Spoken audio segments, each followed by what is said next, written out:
Hello and welcome back. I think our title says it all. Are cash buyers ruining home buying here in Southern California? Stick around. We are going to discuss that and more. Let's get started.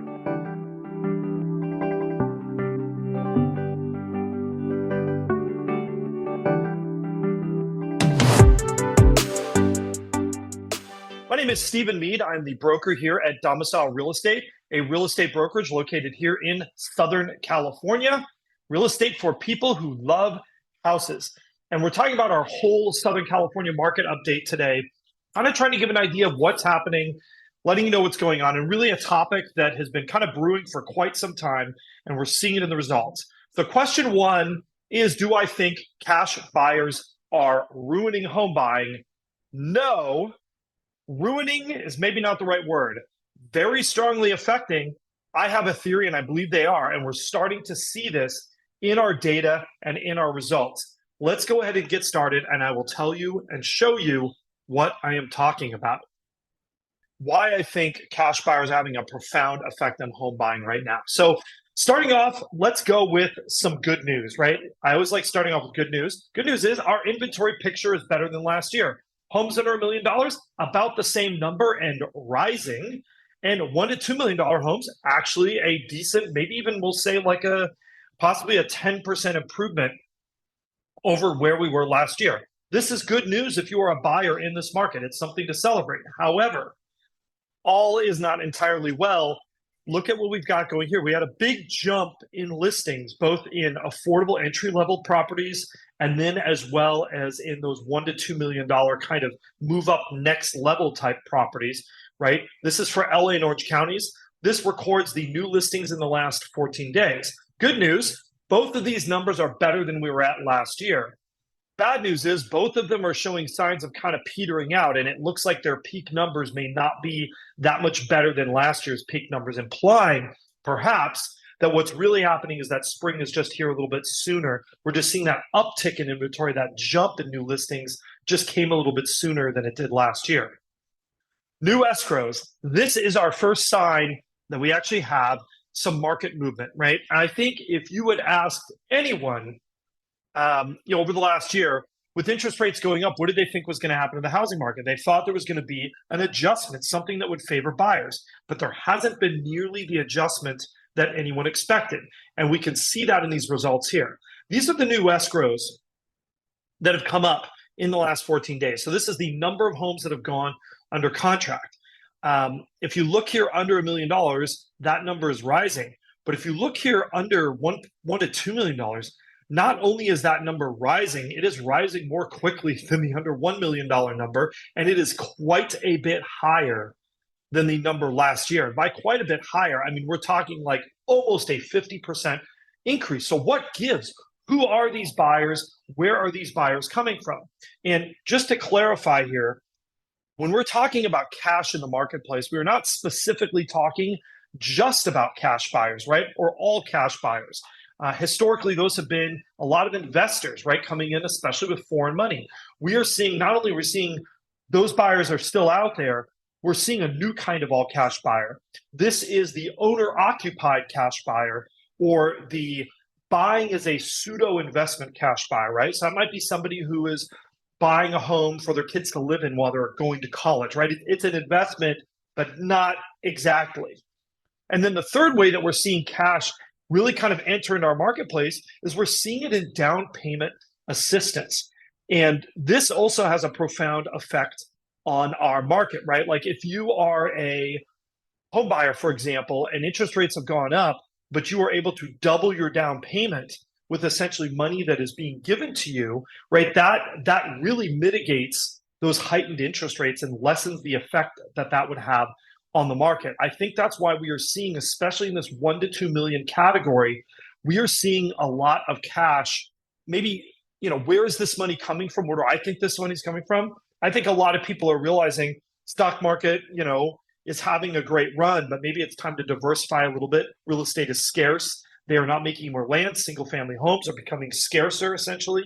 I think we're starting to see some people doing that, cashing out their RSU units when they're available for sale. We're seeing a lot of those things factor into this. So number one is we're seeing this huge growth in new escrows in that upper price range, which is a little unusual given the market conditions.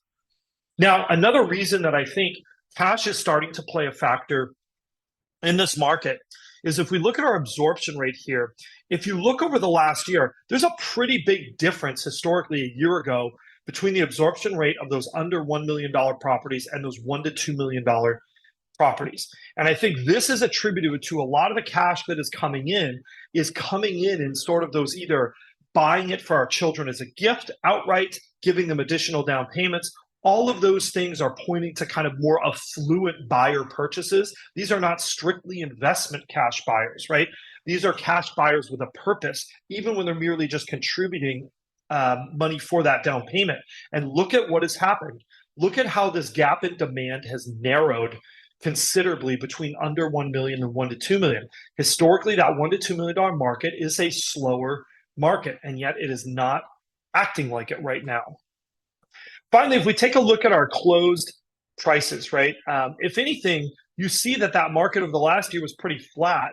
And then now in the last, maybe since about last 4 months or so, look at what's happened. Bigger gyrations, and the trend line is definitely up in that 75th percentile. Of course, we see our closed price trend lines are up for both the median here as well as for the 25th percentile, kind of our entry level segment as well. So guess what? What's happened? What we predicted has happened. Prices are up everywhere over last year. Now, if we look at the still active percent, right, we see another interesting effect. Historically, there has been a divide between under 1 million and 1 to 2 million. That under $1 million market has been more competitive. Remember on this chart, lower means more competitive. And look at what's happened since, probably about the end of November of last year. Look at how close these still active percents are for both of these market segments. Seeing that $1 to $2 million market get more competitive has been very, very interesting to watch, and wondering what is fueling that extra level of competition. I think it is cash entering the marketplace. And then if we look at our list to close ratio, again, we see numbers that have been largely similar. This may be a momentary jump, but look at this heading towards 102% on that over one, or that $1 to $2 million category versus that under 1 million category. This means buyers are bidding up. What kind of buyers can more likely afford to bid up a transaction, especially those all cash buyers, because they do not have to get and obtain an appraisal. And then finally, if we look at our days on market for new contracts, again, typically we do see a little bit of separation. These are definitely coming together again, and we're seeing even this upper price range, we're seeing this stick right around that 30-day mark. This is still a very competitive market. And if you're wondering, rates are up. They've remained up. The Fed is saying they're not going to drop as fast as anybody said. Why are we seeing such a competitive market still existing? That's it. And then finally, if we take a look here at kind of our three-way chart, this is one of my favorite charts. I'm a huge fan of it. We've got red, which is our CPI index, right? This is all trending back to June of 2018. Trending back there, we see that inflation number has come up. This kind of yellow marker, this is our rent index, and you can see this is absolutely trending up as well. We do have a pretty heightened gap here. Normally we like to see this like a 20% gap, and you'll see there have been times when it's widened quite a bit. In fact, at one point last year when rates spiked, it was very, very wide. Why are we seeing this gap kind of remain in this kind of elevated state? Well, the big reason that we're seeing that, I think, is, again, that cash is really mitigating the effects of interest rates. It's lessening it. Whether it's a buyer who's all cash and they really don't care about the interest rates, right? They can take a cash out refinance at a later date. Or if that's just somebody who's getting an additional down payment, both of those mitigate the effects of higher interest rates on the market. Yet, the one thing that really is not affecting, or that is not being helped by all the cash in the marketplace, is the number of sellers coming onto the market, right? That additional cash increases the number of buyers who are in the marketplace. It does not increase the number of sellers. And that is why we're seeing kind of this pretty big disparity between that payment index and that rent index. All these things are contributing. As you can see on our prevailing mortgage rates, they kind of spiked back up a little bit, and then they've kind of leveled and slightly decreased. They're really just hovering under that 7% level. I think that we've got, what's really happening with that. I think we have a lot of buyers that are kind of on that wait and see approach about this. But we're seeing more and more of these buyers getting tired of waiting, saying, hey, this could be a while. I don't want to upset my life plans, our family plans, all of these things. We don't want to upset those for an indeterminate amount of time. We're just going to go ahead and move forward. And if rates drop, great. We'll be able to lessen the payment on that house. If they don't drop, we're just going to get into the market so we have something and a hedge against those rising home prices. Anyhow, thank you so much for watching. Do you think cash buyers are ruining home buying here in Southern California? Write in the comments below. Questions, comments, as always, we love them. Don't forget to like, subscribe, and hit that notification bell. And of course, if you are looking to buy or sell any real estate in Southern California, absolutely, we would love to chat and help you and lend you our expertise. Thanks so much for watching. We will see you again real soon.